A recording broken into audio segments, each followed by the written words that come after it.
Hello. Welcome back to Heretic Owl Tarot. My name is Liz. I'll be guiding you on this journey. And this journey is going to be a little bit different because we're going to do a look ahead to 2024. I've been doing these readings and every single one of them has been so effing cool. And I love the vibe that is coming through with them. So like I said, it's more of like an overview for the year. It could be energy that you're feeling now. It could be energy that you're, of course, looking forward to. So it is a 7-card spread, and I'll just kind of go through what those 7 positions are, and then I might put a key just on this side of the screen. Maybe, I don't know. I'll try it and see how it looks. And if it looks dumb, I'm not going to do it. So if you don't see it, then it looked dumb. But, and if you're like me, you may not even watch the actual video, but more just listen to it and do a bunch of other stuff or play games on your phone or something. That's what I do when I watch videos or listen to videos. So it may not matter to you anyway, unless of course you do actually watch the actual video instead of just listening to it. So the first position is clarity, what your personal theme for 2024 will be. The second position is a horizon, what you can expect in 2024. Third position is strength, how to harness your inner power. Fourth position is sunset, what you're leaving behind in 2023. Advice, the lesson that you learned in 2023 is the 5th position. The 6th position is the obstacle or challenge you'll face in 2024. And then lastly, the 7th position is navigation, and that's guidance for the year ahead. So that's what we're going to do this time around. And all right. So this is the reading for the 6-2 or the role model hermit profile in human design. If you don't know what your human design profile is, there's a link in my description to get your human design body graph. And there's a ton of information on there about your specific design, but for the purposes of these readings, we're going off of your profile. You don't really have to know anything about human design in order to watch these videos. I try to keep them like fairly neutral. I mean, we might talk about strategy and authority, but that's not going to affect the reading. Excuse me. So, this is a look at the year ahead, 2024. So I'm just going to shuffle a bunch of times while I talk, and then we'll cut the deck twice. I'll take the middle pile and we'll take the top 7 cards. I think it's kind of funny because yesterday, all of the readings I did yesterday had a 3rd line in them. I did 3 readings yesterday, and it was the 3-6, the 6-3, and the 3-5. And the only readings that are left to do are the 2nd lines. Not all of them. I think I did the 5-2 already. But there's you guys, the 6-2, the 2-4, and the 2-5 left. So I don't know. I think that's kind of funny. I don't choose the order. I have all of the profiles like written on pieces of paper, and I just pull the order out of a bowl. So I just, I think it's funny when patterns like that show up. So let's shuffle a few more times here with intention, and then we'll get started. And I'm also going to get myself some water because what is going on with my throat?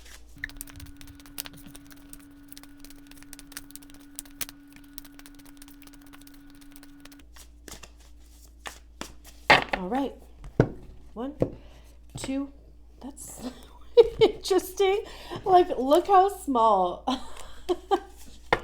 I mean, hey. That's just kind of funny. So, your personal theme for 2024, I love that. The Ace of Cups. Beautiful. I haven't even seen this card come out in any of the readings yet. What you can expect in 2024 is the good luck charm or the wheel of fortune. Okay, off to a good start. How to harness your inner power is the 8 of Wands. What you're leaving behind in 2023 is the Knight of Pentacles. The lesson that you learned in 2023 is the Sun card. The challenge you'll face in 2024 is the Queen of Swords, and guidance for the year ahead is the 7 of Cups. Beautiful. Okay. Okay. I got coffee, not water, but liquid. At least, so we'll see if my throat kind of gets it together. Anyway, so yeah, I mean, what a beautiful reading. Good for you. Okay, so I mean, like, let's just start at the beginning. Your personal theme for 2024 is the Ace of Cups, and it says, do you feel that in your heart? That's potential, dear. I love that. So, aces are something new. It's a new beginning. Cups have to do with our emotions, our heart chakra. How do we feel about things? How do we feel about ourselves? How do we feel about the people in our lives, what we're doing in our lives, right? It's also our relationship to love, whether that's romantic, platonic, or self-love. And the Ace of Cups, as we can see, it's overflowing. Like, it's filled to the top, to the point of overflowing. So it is saying that your cup is full. Whether you're pouring into your own cup or something in your life is pouring into your own cup, there could be, seeing the potential of a relationship, of a passion project, of even yourself, right?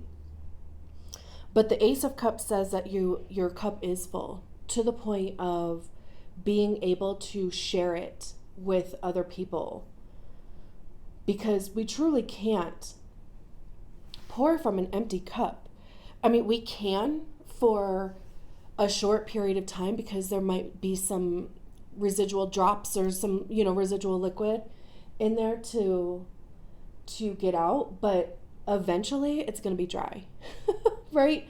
So, and that's where we get emotionally burnt out. That's where we become, just kind of overwhelmed, stressed, cortisol levels go up, right? So the Ace of Cups, though, is saying that it is the opposite, because your cup is full. And I love that this is the overall personal theme for 2024, because this just says that your whatever is going to be going on in your life, whatever is going to be coming in, whatever you are going to be putting out, is going to be filling your cup, or it's going to be coming from a place of a full cup or going into a full cup, which is awesome. I love too the color similarities on these cards, because I think it even just strengthens the connection between these two, because the this position is what you can expect in 2024. So if this is your personal theme, right, and coming from a place of love, following the things that you love, following your heart, right, then it's going to dramatically change your life. Because, like I said, this is the Wheel of Fortune, or in this deck, it's called the Good Luck Charm. And it says, if nothing seems to be going your way, cast a spell, which is so crazy, because this card, the cup says potion on it. So again, right, I mean, just the connection between these two cards. But this is water, this is fire, which I don't know, have you seen that movie Elemental? Is that what it's called? On Disney, where it's the water element and the fire element. develop a relationship and they learn to connect with each other. That's kind of interesting.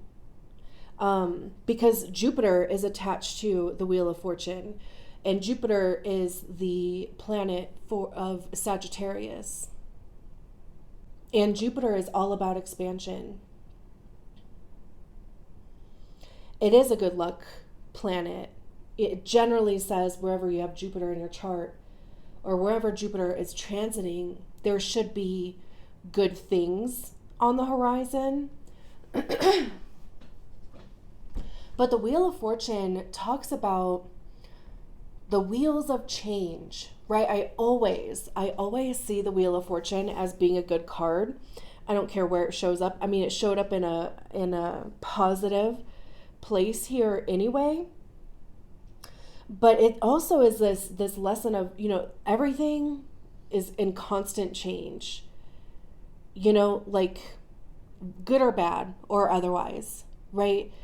I'm sure you've noticed times in your life where maybe you had an abundance of time and you're like, oh my gosh, I'm so bored. Or, I don't know what to do with myself. I have so much time on my hands. And then there were other times where you're like, oh, I cannot even find enough time to get ample rest or enough time to, like self-care or do all the things that, I want to do or whatever. Right? So, and that could have happened in the same year. That could have happened in the same month, right? But that's the Wheel of Fortune. It's like in constant motion. So there's definitely something changing in 2024, and it would be based on a new emotional venture, something new that you feel good about, like a new emotional journey. And especially since this says if nothing is going your way, cast a spell, it's really like you're getting your hands in there and doing it. Because maybe there is something that you recognized in your life in 2023 that you're like, you know what, I don't want to bring this into 2024. So I'm going to change it. And then how to harness your inner power is the Eight of Wands. It says light a fire underneath your cauldron and go, go, go. Wands are fire. They have to do with action, the motivation behind the actions that we take. It's creativity, it's passion. How are we communicating those things? What actions are we taking towards those things? I also see Wands as being the card or the suit of information, because that's what we get by trying things. We learn what we like, we learn what we don't like, what works, what doesn't work. And having that sixth line in your profile, right, the first 30 years, the sixth line is the only line that has a 3-tiered life thing, a 3-tiered theme. From birth until 28 to 30, whenever your Saturn return is, you are operating as a 3-2. That sixth line operates as a third line. And the third line is all about trial and error. Like you literally have to try things in order to understand them, whether it's to understand if they work or not, or again, to understand if you even like it or not. There's a lot of quote unquote mistakes that happen with the third line too, but it's purposeful. It's the purpose or the reason for that happening is, again, right, so you discover what it is that works and doesn't. You make and break bonds, whether that's permanently or temporarily. Maybe you're like, I just need some space for a couple hours. I'm just going to take off and I'll come back, when I feel like it. Or, you meet people that only stay around for a certain period of time. They serve their purpose and they're gone. And then after your Saturn return, you go on the roof. From your Saturn return until sometime in your 50s. And when you're on the roof, that's when you become more of an observer. I think a 6-2 likes also like kind of being on the roof. It's because the second line, hermit line, is like, oh, hell yeah, I could be an observer forever, like just to be in my own vibe, my own space, my own little cave, right? But the purpose of being up on the roof is to unpack basically the first 30 years. What stays, what goes, what do you want to do going forward, you know? And the Eight of Wands is very fast moving. Well, I mean, it says light a fire under your cauldron and go, go, go. This is taking action. Like, this is going to be a year of taking action. It's not, like, there's not going to be a lot of stopping and thinking. I mean, of course, honor your second line. And when you need time alone, take time alone. You need that, like you need to recharge. And you need to do that so that when times come up when you are needed to be around other people or network or whatever, do whatever it is that you're doing, you need to have the energy to do that. You need to have the desire even to do that. So harnessing your inner power in 2024 is going to be acting on things, going for the things that your heart desires. Also, too, even, following your strategy and authority. Because your strategy and authority is literally designed to help you enter into the quote unquote correct experiences for you and not enter into the incorrect experiences for you. And then your profile is how you interact with those experiences once you're in them. So, if you're not super duper familiar with your strategy and authority, just do a little bit of research on it. It's all an experiment. Anyway, figure out what works for you, but also even just getting familiar with how it comes through your body. Eight of Wands also talks about like unexpected communication. So there could even be a conversation that happens out of the blue that creates an opportunity for you. I kind of love too how all these people are outside. There's this house here, right? And like I was saying, with the hermit line, like being in your own space, being an observer, there's a little cat in the window too. But coming out of the cave, coming out of the observer if you're on the roof, and then what you're leaving behind in 2023. I love this. I kind of chuckled when it came out because the only time I have seen the Knight of Pentacles, literally the only time I have seen the Knight of Pentacles come out is in the challenge position. And that was in like 50 or 60% of the readings that I've done. But I love that it's coming out in what you're leaving behind. Because again, right, I was just saying how 2024 is going to be a year of action for you, taking action, going towards your heart's desire, right? And the Knight of Pentacles is the slowest moving knight in the whole tarot. I mean, there's only 4 knights anyway, but I'm trying to even think if there's another tarot card that's really slow moving. I mean, I feel like maybe the Hanged Man, but they're not really slow. They're in suspension. Like, they're not really moving.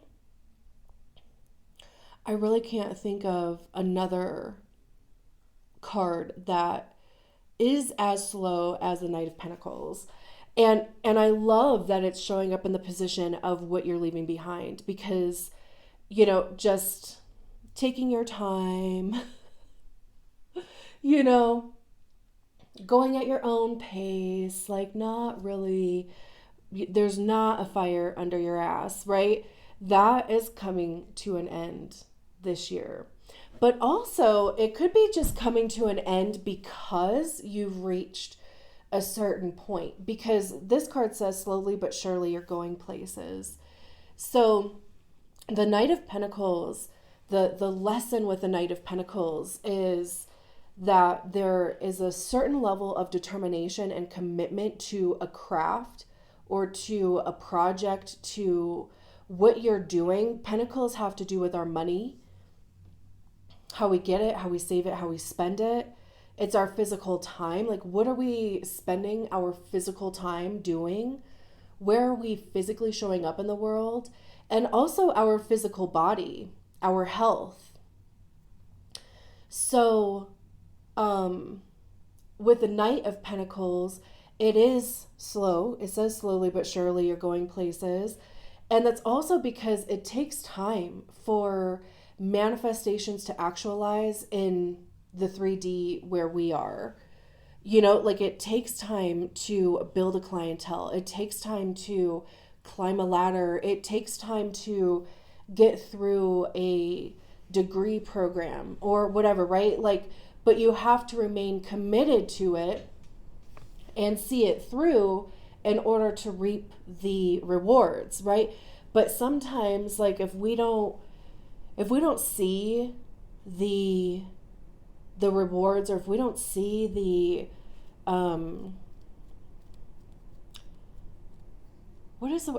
all of a sudden I can't think of the word, so okay, I guess that's not important.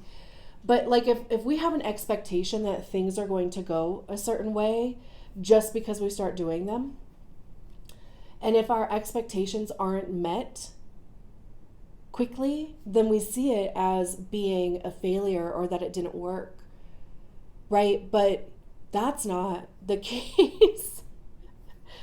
That's not the case, you know? It's just that in the 3D where we are, in the real world, not in our expectations, which are in our mental realm, right? Things happen at a different pace. And also by trying things, right? We discover what works and what doesn't work. So maybe we change things along the way. And that slowed things down. You know, the lesson with the Knight of Pentacles is to be determined, to be committed. And with this being in a position of what you're leaving behind, you know, again, it could be leaving behind the slowness. It could be leaving behind dragging your feet. It could be that if things had been going slow in 2023, a lot of stop and starts, or just, again, like, your expectations not being met in some capacity, then it's going to be a lot different in 2024. So get ready for that. And then we have the lesson that you learned in 2023 is a Sun card. I love that. It says, give yourself permission to experience joy. It could even just be finding joy or finding peace in the process. Especially, you know, what you're leaving behind and the lesson that you learned. I mean, the whole purpose of things going slow is so that you can learn to be present. You know, the Sun card is everything good. It's joy, it's bliss, it's rejuvenation. It's literal life force energy, because we wouldn't even exist without the Sun, and especially being in proximity that we are to the Sun, like, you know. So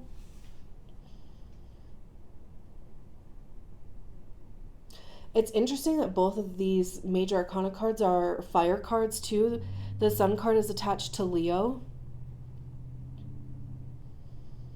I mean, that, you know, Jupiter and Sagittarius, Leo with the Sun, I mean, you know, those don't have to be placements of yours, but also I believe Jupiter is in Taurus right now. It's going to be going into Gemini in, is it May of 24? And I believe the Sun is in Capricorn right now. So 2 fire signs are in earth signs right now, or 2 fire planets or whatever, entities, whatever, are in earth signs right now. I don't, I mean, like, um, that could have a meaning. Earth with pentacles, Earth is slow moving. Anyway, you know, there's a grounded quality to it. Whereas, fire wants to just like go, go, go. We'll figure it out on the way, where Earth is like, well, let's figure some things out first. Like, how are we gonna get there? Interesting. A challenge you'll face in 2024 is the Queen of Swords. It says, don't you dare lower your voice for anyone. Love that. I feel like that feels like a read to me. I see queens as being like, when we embody the energy of the suit within ourselves, we recognize the energy of the suit within ourselves, and we master the energy of the suit ourselves. And then we can move on to the kings, which, the kings are the highest expression of the suit. And the kings are leaders, they're authority figures. They're coaches, like they're guides. People look to them for guidance. So the Queen of Swords, and especially like this Queen of Swords, feels like very no BS. Like, even the way that she's sitting there with her frog on her lap, she's like, okay, how is this gonna go? Swords have to do with our mind, our thoughts, ideas, truth, honesty, but like divine, objective truth and honesty. I also see swords as being the suit of ego, because that's generally where we hear our ego is in our minds. And our ego is created by the stories that we attach to experiences or feelings, whether they're our stories or not, or whether they're even true or not. And it becomes the reason why we do or don't do certain things, everything. So with the Queen of Swords being in the challenge position, and like I said, the Queen of Swords is when we embody the energy of the suit ourselves. You could be struggling, or you could struggle with ego, or making decisions, or knowing, like what to believe or not to believe. Clarity in thought too. I mean, also, this feels like, to me, this card always feels like having a tough conversation. Because, like, there you are sitting there, you have things that you want to say. It doesn't necessarily feel like they're cheerful things that you want to say, just because of the body language on this card. I mean, I don't know, you tell me. But they're kind of just sitting there like, okay, we need to have this conversation. I need to share my thoughts on this. I need to share my perspective of what's going on. Like, what I need to tell the story that I have of this thing, because I think too, like, even when we're dealing with other people, right? Like, we start making assumptions based on these little energy things, right? Like, we start making assumptions based on their responses to what we're saying, or ideas that we're sharing, or whatever, right? And then we start recognizing their body language. We start recognizing, how engaged they are. Like, are they asking any questions? Are they interested in what I'm saying? So we just start making these assumptions about what other people are thinking, right? Which maybe sometimes could be true, but other times, most times, it's not correct. Which is why, having tough conversations is so important, because it is getting clarity. It's making sure everybody's on the same page, right? Because you don't want to be walking around, because then it also changes your behavior. It changes your energy. Like if somebody doesn't seem excited for you, it kind of takes the wind out of your sails. Instead of just saying, like, I don't know, I'm getting kind of a vibe from you. Like I just shared, my thoughts or my idea with you, and this was your response. And, I mean, I'm kind of making up a story in my head. So instead of doing that, I just wanted to ask you, what is the story? Like what's going on in your head about this? And even the fact that it says, don't you dare lower your voice for anyone. This is definitely very much about like sticking to your ideas, not shrinking to.